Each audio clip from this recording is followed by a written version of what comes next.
بسم اللہ الرحمن الرحیم۔ پوٹینسی پارٹ 4 پہ آتے ہیں۔ یہاں ہم بیان کر رہے ہیں کہ مختلف جو علماء ہومیوپیتھ گزرے ہیں ان کا پوٹینسی کے بارے میں کیا اظہار خیال ہے۔ جیسے ایڈورڈ وون گریوگول ہے، ایک جرمن ہومیوپیتھ تھا اور اسے فن لینڈ میں پہلا ہومیوپیتھ بننے کا اعزاز حاصل ہے۔ اس کا زمانہ 1811 سے 1877 تک ہے۔ اس نے پوٹینسی کے استعمال کے لیے کچھ اصول وضع کیے۔ اس کے مطابق اگر مفرد اعضاء کا معاملہ ہو، یعنی سنگل آرگن کی کوئی کمپلینٹ ہو جہاں پر سنگل ریزن بھی واضح ہو، وہاں نچلی پوٹینسی کا استعمال بہتر ہے، مثلا وضع عمل کے بعد بلیڈنگ۔ نظام کے متعلق کیسوں میں نچلی پوٹینسیاں اور فنکشنل تبدیلیوں میں اونچی پوٹینسیاں بہتر رہتی ہیں۔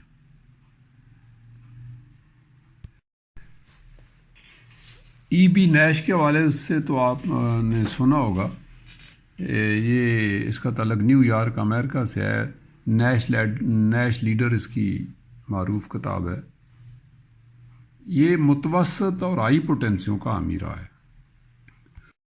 اس طرح الفریڈ پلفورڈ ہے، انہوں نے کتاب لکھی ہے ہومیوپیتھک میٹیریا میڈیکا گرافک ڈرگ پکچر، اور ان کے مطابق نچلی پوٹینسیاں جز وقتی فائدہ کرتی ہیں یا مرض کو دبا دیتی ہیں، اور ایسا بالخصوص حاد امراض میں ہوتا ہے۔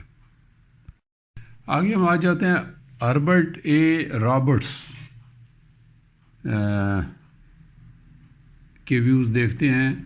ان کا زمانہ 1868 سے 1950 تک کا ہے۔ انہوں نے بڑی مشہور کتاب لکھی ہے the principle of art of cure by homeopathy. تو یہ اس میں ہومیوپیتھک فلاسفی کو بہت اچھا بیان کیا گیا ہے، اور ان کے مطابق رہنما علامات کی موجودگی میں ہم جتنا چاہے ہائی پوٹینسی میں جا سکتے ہیں، لیکن اگر بالمثل مشکوک ہو، یعنی آپ کو یقین نہیں ہے کہ آپ کی منتخب کردہ دوا کیس کو تسلی بخش حد تک کور کر رہی ہے، تو پھر نچلی پوٹینسی کا انتخاب کیا جائے۔ اور آگے لکھتے ہیں کہ اصولاً پیتھالوجی کی موجودگی میں اونچی پوٹینسیوں کا انتخاب خطرناک بھی ہو سکتا ہے۔ سر جان ویئر کا زمانہ 1879 سے لے کر 1971 تک کا ہے۔ آپ یو کے میں، ان کا تعلق برطانیہ سے ہے، اور رائل فزیشین بھی تھے، یعنی برطانیہ کا جو شاہی خاندان تھا یہ ان کے فزیشین رہے ہیں، اور اپنے 35 سالہ تجربے کی بنیاد پر کہتے ہیں کہ جسمانی بیماریوں،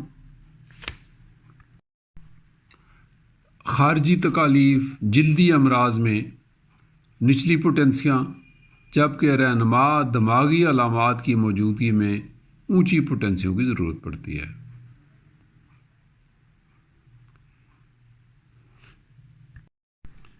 ایرنگ نے کہا ہے کہ ایسی علامات جو تکلیف دیں، یعنی جو پینفل بیماریاں ہیں جس میں دردیں ناقابل برداشت ہوتی ہیں، وہاں پر دوا کو جلدی ریپیٹ کیا جائے،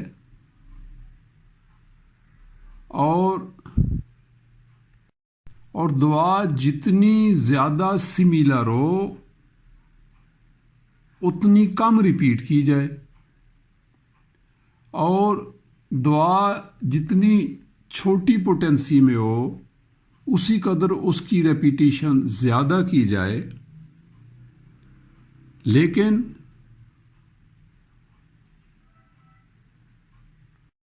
لیکن اگر پوٹینسی ہائی ہے تو اس کی ریپیٹیشن اسی قدر کم کی جائے۔ مثال کے طور پر ایکونائڈ 3 پوٹینسی میں 30 کی نسبت زیادہ ریپیٹ کی جا سکتی ہے،